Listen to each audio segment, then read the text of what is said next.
দুনিয়ায় অনেক নাস্তিকেরা আছে, নানান ধরনের ইসলামের বিপক্ষে কথা বলে, কোরআনের বিপক্ষে কথা বলে। আমরা মাঝে মাঝে বলি দুনিয়ায় কোরআনকে অস্বীকার করো, এরকম দুঃসাহস অনেকে দেখায়, অনেক কথা বলে, কিন্তু তাদের কাছে আমাদের চ্যালেঞ্জ, পুরা কোরআন তোমাকে অস্বীকার করতে হবে না।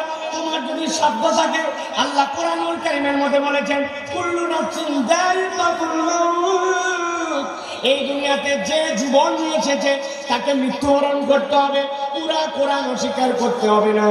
তোমার সাধ্য থাকলে 100, 150, 200 বছর বেঁচে দেখাও।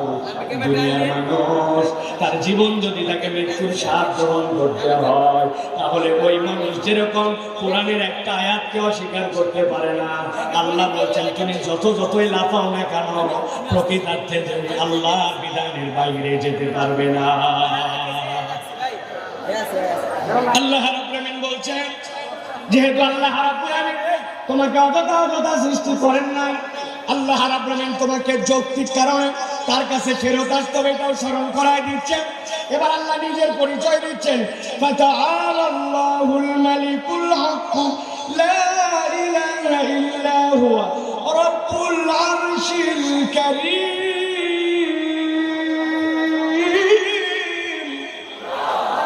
আল্লাহ রাব্বুল আলামিন বলছেন তিনি সেই মহান রব যিনি আরশের অধিপতি, যার থেকে বড় মর্যাদা আর কেউ নাই। আল্লাহ নিজে বলছেন সেই আরশের অধিপতি।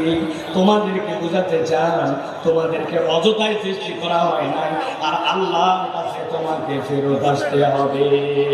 এই জন্য আল্লাহ বলছেন ওয়া মাইয়াদউ মা'আল্লাহি ইলাহান আখার, তোমাদের মধ্যে থেকে আল্লাহকে যে ইলাহ ছাড়া, আল্লাহ ছাড়া অন্য কাউকে ডাকো তোমরা, অনেক সময় আল্লাহ ছাড়া অন্যের কাছে সাহায্য চাও, আল্লাহ ছাড়া কেউ ভালো মন্দ করতে পারে এরকম বিশ্বাস করো। আল্লাহ বলছেন লা বুরহানা লাহু বি, আল্লাহ বলছেন এটার কোনো প্রমাণ নাই। আল্লাহর পুরো সৃষ্টি জগৎ সাক্ষ্য দেয় আল্লাহ ছাড়া আসলে কোনো রব নাই, প্রকৃতার্থে কোনো মাবুদ নাই। আল্লাহ বলছেন ফা ইন্নামা হিসাবু ইনদা রাব্বি, জেনে রাখো আল্লাহর কাছে তোমাকে হিসাব দিতে হবে। ইন্নাহু লা ইউফলিহুল কাফিরুন, আল্লাহ বলছেন, রব্বুল আমিন তোমাদেরকে বলছেন আল্লাহকে যে অস্বীকার করে, আল্লাহকে যে মানে না, আল্লাহ গ্যারান্টার হচ্ছেন সে কখনো সফল হতে পারবে না। তাহলে আল্লাহ রাব্বুল আলামিন বলছেন কাফের মুশরিকরা কখনো সফল হতে পারবে না। আর আল্লাহ বলছেন আল্লাহ তোমাকে অযথায় সৃষ্টি করেন নাই, আল্লাহর কাছে তোমাকে ফেরত যেতে হবে। এবার জিজ্ঞাসা করব, আমরা কি এই ঈমানটুকু ন্যূনতম বিশ্বাস করি যে আল্লাহর কাছে আমাদেরকে ফেরত যেতে হবে? হাত তুলে আল্লাহকে দেখান, আল্লাহর কাছে আমাদেরকে ফেরত যেতে হবে। কথা বলেন, 2 হাত তুলেন, শক্ত করে 2 হাত তুলেন। যারা যারা বিশ্বাস করি আল্লাহ আমাদেরকে অযথায় সৃষ্টি করেন নাই, আল্লাহর কাছে ফেরত যেতে হবে, হাত তুলে আল্লাহকে দেখান। থামেন, এই বসো, হাত সোজা করেন, হাত নামাবেন না, কোনো কথা বলবেন না, একটা কথা বলে আপনারা বসেন, কেউ দাঁড়ায় থাকবেন না, হাত সোজা করেন, হাত নামাতে বলি নাই, বসতে বলছি। সকলকে আমি 10 সেকেন্ড সময় দিলাম, আপনাদের যত কথা আছে 10 সেকেন্ড বলেন, কথা বলেন, এই ডানে বামে কথা বলেন, এই সামনে কথা বলেন, 10 সেকেন্ড, কথা শেষ, আপনাদের কথা শেষ। হাত সোজা করেন, শক্ত করে হাত সোজা করেন। এবার আল্লাহর নামে একটা রণহুঙ্কারের তাকবীর দিব, এই তাকবীরের পরে একটা শব্দ হবে না। রাজি আছেন আপনারা? পেকুয়ার ময়দানে আজকে যত তাকবীর দিয়েছেন, এই তাকবীরটা সবচেয়ে বলিষ্ঠ কণ্ঠে আল্লাহর জন্য দিতে হবে। রাজি আছেন? যারা আছেন তারা হাত শক্ত করে তোলেন, সোজা হয়েছে? এবার হাতটা বুক বরাবর না, নেই বরাবর, বুক বরাবর নিছেন সবাই। এবার আমি লিল্লাহে তাকবীর বললে হাত দুটো উপর দিকে ছুঁড়ে দিয়ে আল্লাহু আকবার বলতে হবে। পারবেন সবাই? রেডি সবাই? এরপরে আর কোনো কথা হবে? কাতার নিয়ে বসেন, ডানে যারা আছেন বসেন, জুমার নামাজ হবে এক্ষুনি, কাতার নিয়ে বসেন সকলে রেডি আছেন? আর কোনো কথা হবে? রেডি তাহলে সকলে এটা প্রমাণ দিতে হবে। আমি লিল্লাহে তাকবীর বললে আকাশের দিকে হাত ছুঁড়ে দিয়ে আল্লাহু আকবার বলবেন, পারবেন ইনশাআল্লাহ? দেখে একটা তাকবীর দেন, লিল্লাহে তাকবীর, লিল্লাহে তাকবীর। আল কোরআনের আলো, আল হাদিসের আলো, তোমার নেতা আমার নেতা, তোমার নেতা আমার নেতা, আলেম ওলামা যেখানে, আলেম ওলামা যেখানে, আল্লাহর আইন যেখানে, লিল্লাহে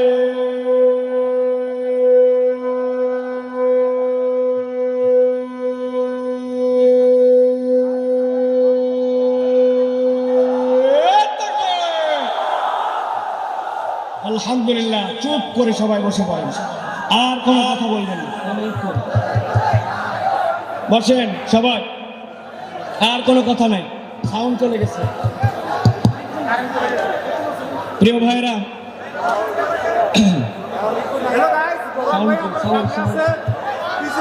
সাউন্ড নাই। প্রিয় ভাইরা, তাহলে আমরা সংক্ষিপ্ত সময় একদম আমরা আজকে জানার চেষ্টা করব, হাসরের ময়দানে মানুষ মূলত আল্লাহর কাছে চার ভাবে তার আমল নামা নিয়ে উত্থিত হবে। কয়ভাবে? চার ভাবে। এক নম্বর, আল্লাহ বলছেন একদল লোক বিনা হিসাবে জান্নাতে যাবে, সুবহানাল্লাহ বলেন। আরেক দল লোক বিনা হিসাবে জাহান্নামে যাবে, নাউজুবিল্লাহ বলেন। আরেক দল লোক হিসাব হবে, কিন্তু হিসাবটা আল্লাহ সহজ করে দিবেন, জান্নাতে যাবে। আরেক দল লোক হিসাব হবে, কিন্তু হিসাবটা এমন কঠিন হবে ওই ব্যক্তিরা আল্লাহ রাব্বুল আলামিনের কাছ থেকে নিষ্কৃতি পাবে না।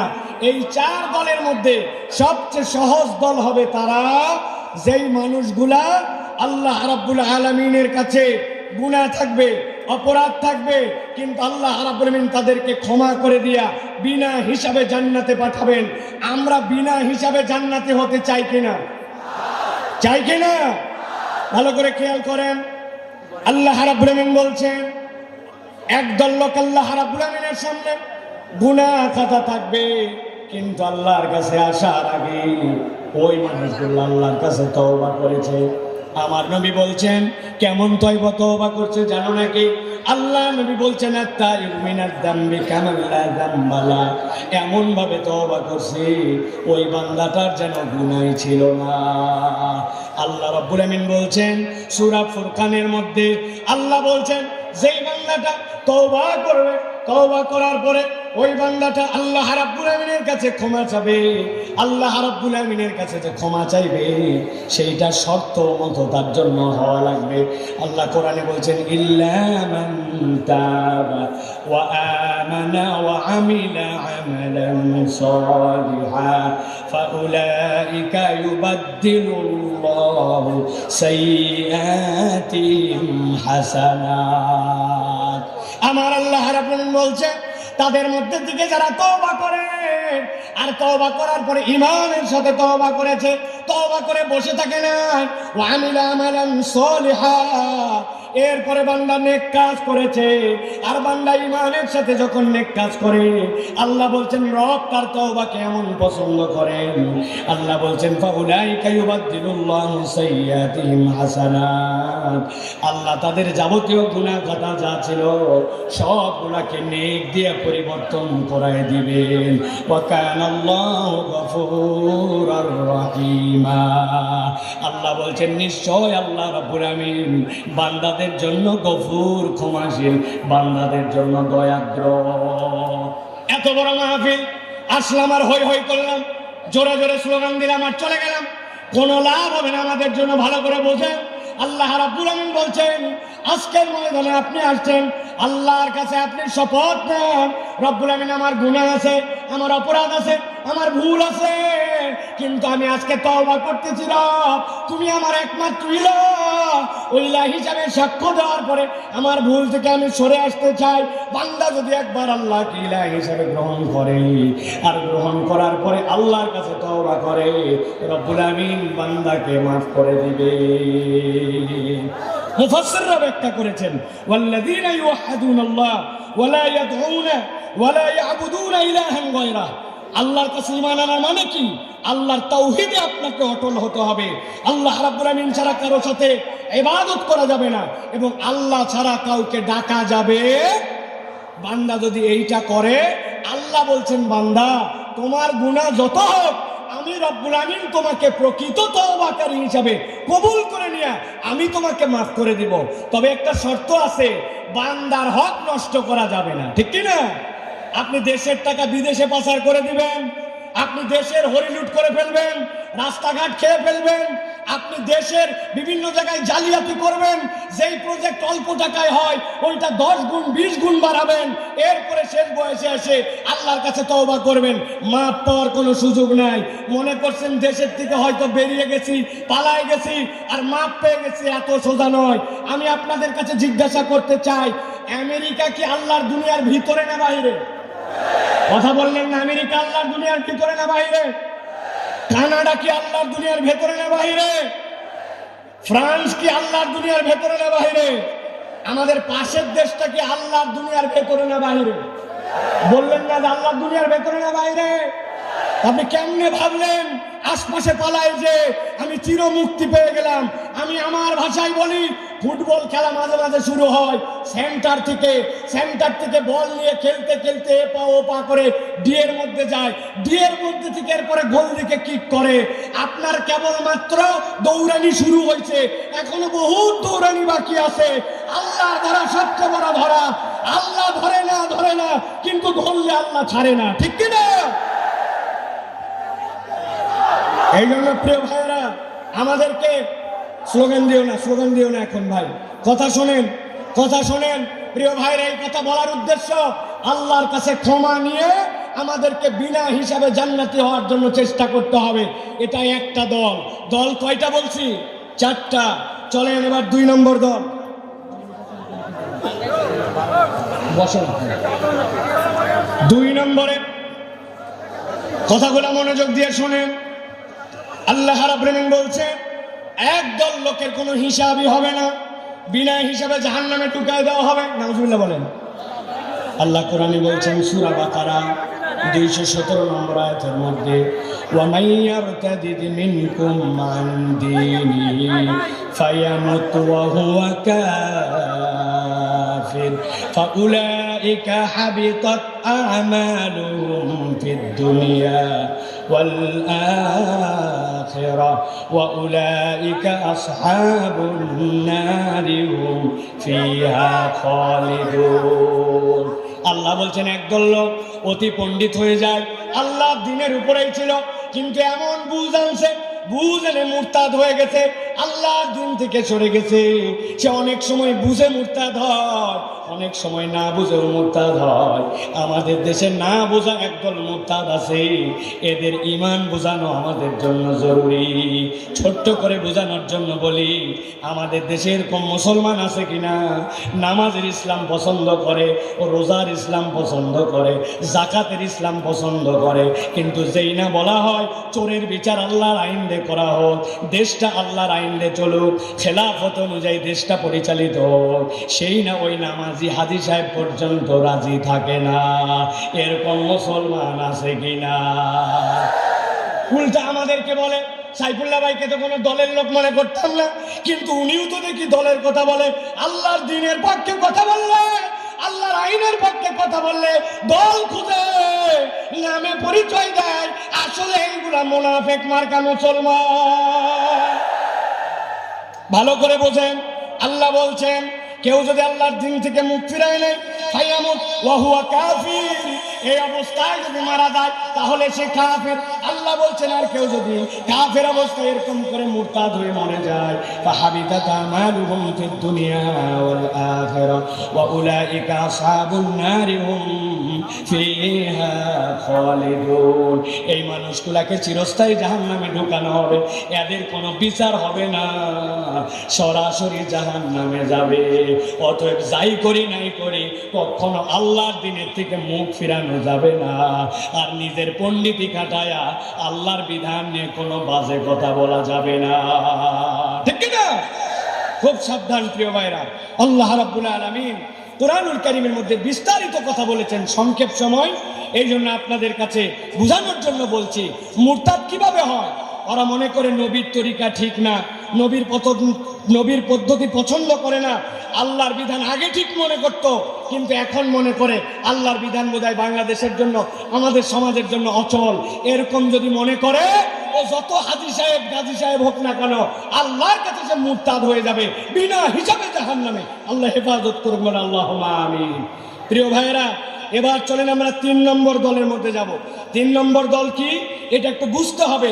সেটা হচ্ছে হিসাব হবে, কিন্তু আল্লাহ বলছেন ওই হিসাবের পরে তাকে জান্নাত দেওয়া হবে।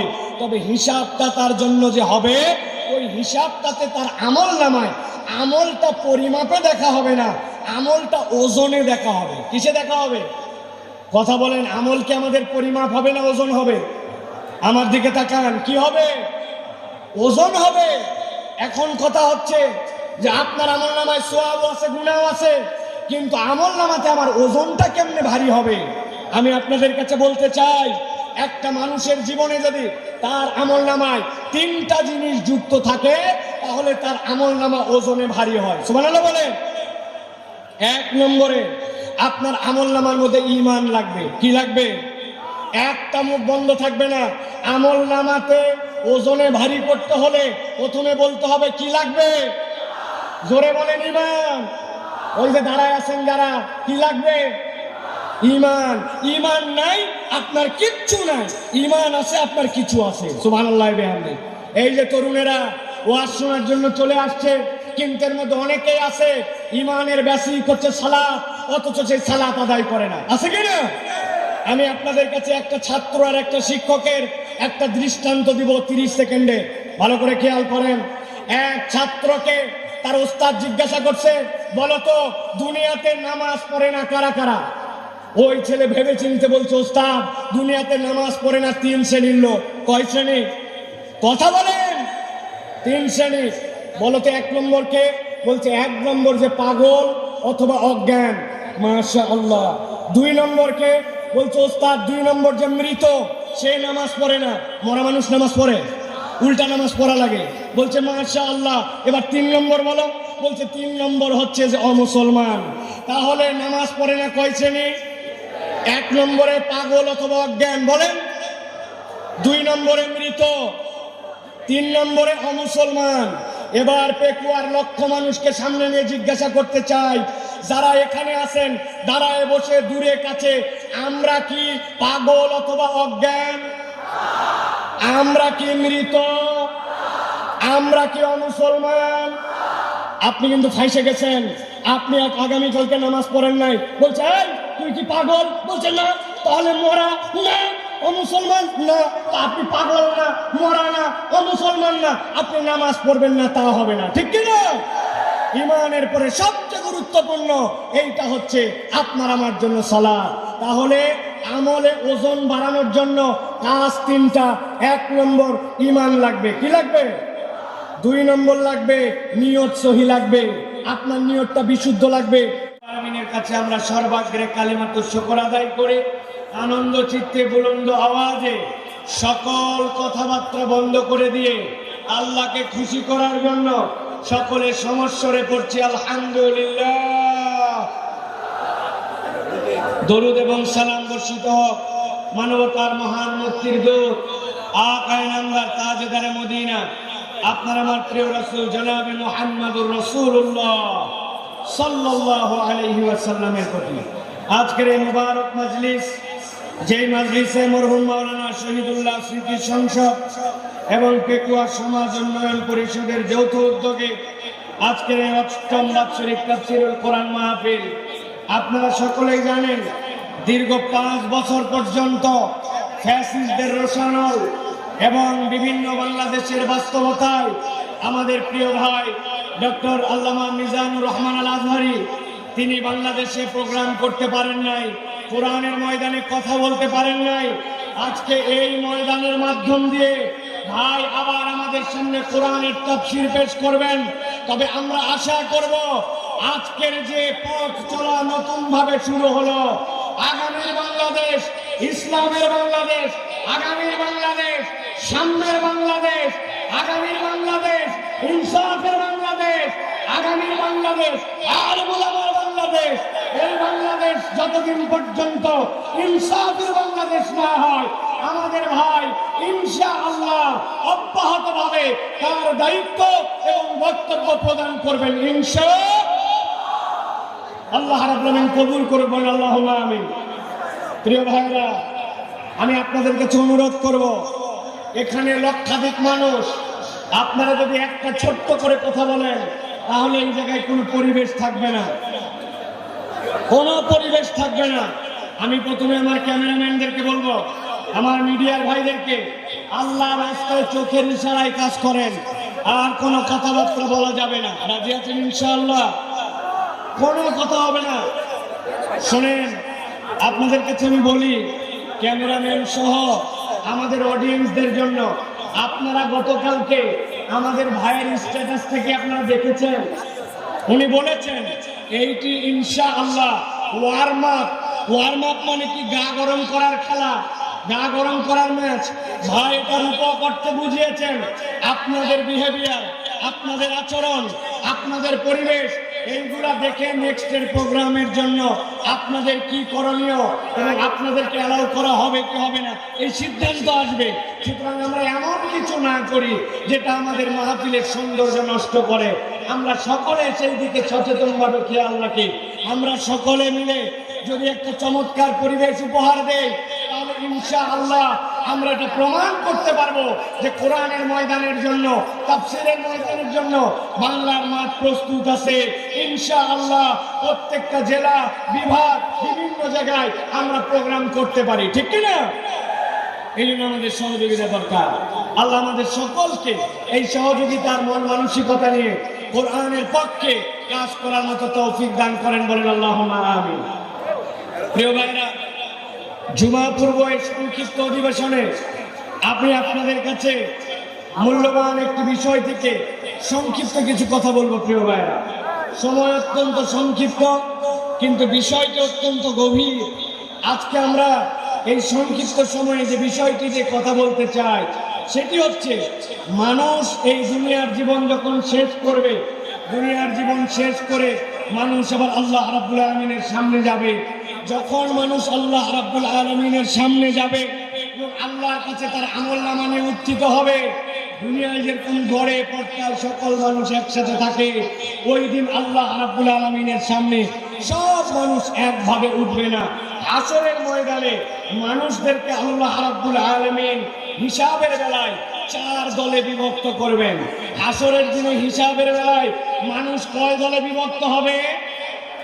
সকলে কথা বলেন নাই, সকলকে একসাথে বলতে হবে। হাসরের দিনে বিচারের বেলায় মানুষ কয় ভাগে বিভক্ত হবে? সকলে হাতগুলা নিচে নামান। আমি যখন জিজ্ঞাসা করব, সব কথা বন্ধ, সব কথা বন্ধ করে আপনাকে এখন আলোচনার কথায় উত্তর দিতে হবে। হাসরের দিনে বিচারের বেলায় মানুষজন কয় দলে বিভক্ত হবে? 4 দলে। গভীর মনোযোগে শুনেন, আমরা সংক্ষিপ্ত সময়ে 4 দলের পরিচয় এবং কোন দল আল্লাহর কাছে সফল হিসেবে বিবেচিত হবে সেই দলে যেন আমাদের নাম অন্তর্ভুক্ত হয়, সেই কথা কয়টি শুনেন আমরা ইনশাআল্লাহ আমাদের কথা শেষ করব। আল্লাহ যেন আমাদেরকে আমলের নিয়তে কথাগুলি শোনার তৌফিক দান করেন, বলেন আল্লাহুম্মা আমিন।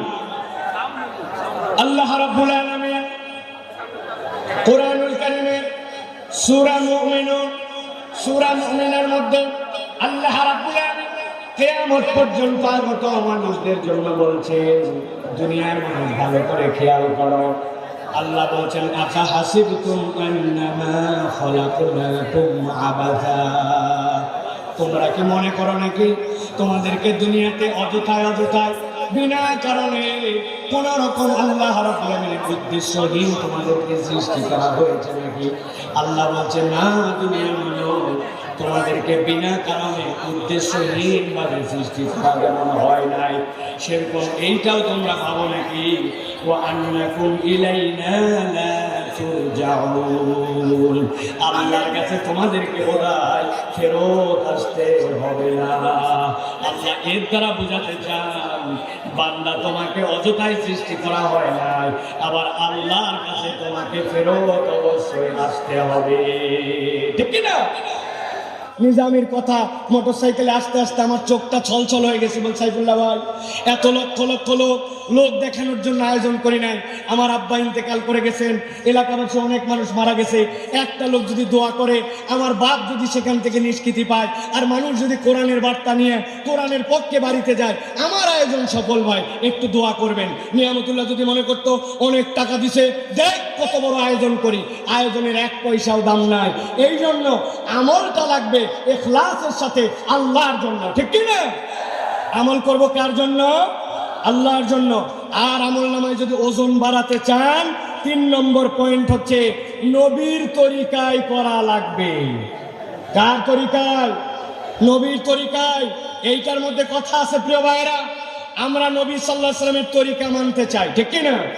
কথা বলেন। কিন্তু আমরা যুক্তি তর্কে গেলে অনেক সময় নবীর বিপক্ষে আমরা কথা মানবো না বলি, কিন্তু আবার ওই মানুষটাই যুক্তি তর্কে উল্টায় ফেলি। আমি আপনাদের কাছে জিজ্ঞাসা করতে চাই, আপনার এলাকায় জুম্মার নামাজের মুসল্লি বেশি হয় না ঈদের? কথা মনে বোঝেন নাই, জুম্মা না ঈদে? এবার বলেন তো ভাই, ঈদের দিন আপনার এলাকায় ঈদের জন্য আজান দেওয়া হয়, একামত হয়। নবীজির সময় লোকজন কম ছিল, এই জন্য আজান একামত হতো না। আজকের পেকুয়ার মাহফিল থেকে সিদ্ধান্ত নিব, এবার রোজার ঈদ থেকে আমরা আজান দিব, একামত দিব, দিয়ে ঈদের নামাজ আদায় করবো। রাজি আছেন? কেন রাজি নাই? আজান একামত খারাপ নাকি? বলবেন হুজুর আলটা পাল্টা কথা বলেন না, নবী যা করে নাই আমরা তা করবো কেন? আচ্ছা ঠিক আছে, এটা বাদ দিলাম। এবার আজকে একটা আমল আমরা করলে কেমন হয়? নবীজি ছিলেন মাসুম, সাহাবায়ে কেরাম ছিলেন আদুল, তাদের গুনাহ খাতাই ছিল না। আমাদের গুনাহ খাতা কম না বেশি? যাদের বললেন না তারা মনে হয় আল্লাহর ওলি। গুনাহ খাতা কম না বেশি? আজকে আমরা নবীজির সময় জুমার নামাজে 2টা করে সিজদা হতো। জিজ্ঞাসা করবো সিজদা দেওয়া ভালো কাজ না খারাপ কাজ? ভালো কাজ। তো আমরা ভালো কাজ, এই জন্য আজকের জুমায় আমরা 4টা করে প্রত্যেক রাকাতে সিজদা দিব। কারা কারা রাজি আছেন হাত তুলুন। আপনারা জুমায় 4টা সিজদা দিবেন? কারা কারা রাজি আছেন? আছেন কেউ? বলে হুজুর আলগা কথা বলেন না, জুমার নামাজ নবীর ওখান থেকে সিলেক্ট করা। আমি বুঝানোর জন্য বললাম, যেই লোক জুমার নামাজের সিজদা ভালো কাজ, তাও 4টা দিবে না, ঈদের নামাজের আজান দিবে না, একামত দিবে না, ওই মানুষকে যদি বলা হয় এটা নবী করে নাই, এটা বিদআত, এটা ছেড়ে দেন, তখন বলবে আমার দাদা কি বুঝতো না, আমার বাপ কি বুঝে নাই, আমার আগের ইমাম সাহেব কি জানে নাই। এই কথা বলে বলে নবীর তরিকার থেকে নিজেকে সরায়। আপনি আপনার আমল নামায় যদি ওজনে বাড়াতে চান, গুনাহ আছে কিন্তু ওজনে বাড়াতে চান, ঈমান লাগবে, ইখলাস লাগবে, নবীর তরিকায় আমল হওয়া লাগবে। নবীর তরিকায় আমল নাই, আল্লাহর কাছে তার 1 পয়সাও দাম নাই। কথা পরিষ্কার? আল্লাহ রাব্বুল আমিন আমাদেরকে বোঝার তৌফিক দান করেন। আল্লাহ রাব্বুল আমিন আমাদেরকে রাসূলুল্লাহ সাল্লাল্লাহু আলাইহি ওয়াসাল্লামের পথ পদ্ধতি মেনে নিয়ে চলার তৌফিক দান করেন। 30 সেকেন্ড একটা উদাহরণ দিয়ে রাখি। মাছ কিনতে যান বাজারে, 1000 টাকা কেজি ইলিশ মাছ, গাগর মাছ ভিজায় রাখছে পানির মধ্যে। আপনি বলছেন পানি ফেলায় দিবি, পানি অনেক ফেলায়, কিন্তু ফেলানোর পরেও 1 কেজি মাছের মধ্যে 20 গ্রাম পানি থেকে যায়। 1000 টাকা কেজিতে 20 গ্রাম পানিও বিক্রি হয়ে যায়, ঠিক কিনা? আমাদের গুনাহ থাকবে, অপরাধ থাকবে, কিন্তু ঈমান যদি থাকে আর ইখলাস যদি থাকে, নবীর তরিকায় ইবাদত থাকে, তাহলে ওই পানি যেরকম বিক্রি হয়ে যায়, আমাদের গুনাহগুলো আল্লাহ রাব্বুল আলামিন মিটায় দিবেন। যে হিসাব হয়তো হবে, কিন্তু আল্লাহ আমাদেরকে জান্নাতের ফয়সালা করে দিবেন। অতএব আমাদেরকে সব সময় বিনা হিসাবে অথবা হিসাব হলেও বুঝে সুঝে আল্লাহর কাছে যাওয়ার জন্য চেষ্টা করতে হবে। আল্লাহ যেন আমাদেরকে আল্লাহর কাছে তার প্রিয় পাত্র হিসাবে ওঠার তৌফিক দান করেন। বলেন আল্লাহুম্মা আমিন। হাদা মা ইনদি ওয়াল ইলমু ইনদাল্লাহ। সুবহানাকাল্লাহুম্মা ওয়া বিহামদিকা আশহাদু আল্লা ইলাহা ইল্লা আনতা আস্তাগফিরুকা ওয়া আতুবু ইলাইক। ওয়াসসালামু আলাইকুম ওয়া রাহমাতুল্লাহি ওয়া বারাকাতুহু।